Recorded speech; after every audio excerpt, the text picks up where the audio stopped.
પૂજ્ય નગરી મૂકીને બે ઘણી વાર વસ્તી બેઠી હશે અત્યારે આલમની બરાબર હું આદેશ છું અને આદેશ કરું છું તો આદેશનો મતલબ ખબર પડતી હશે ને ખબર પડતી હશે બરાબર કે આ વસ્તી બેઠી છે આ હર્ષદભાઈનો જોગણીનો પાવર છે ભાઈ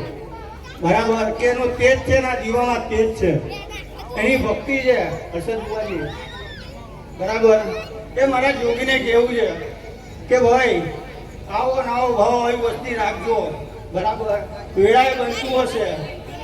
આ વસ્તી ભેગી કરી છે માતાએ ભેગી કરી છે માનીએ ભેગી કરી નથી બરાબર મારા જોગીનું કેવું બનતું હશે ભાઈ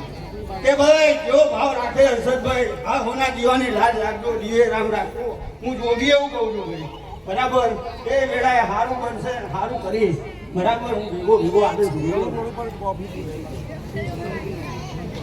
ઓમ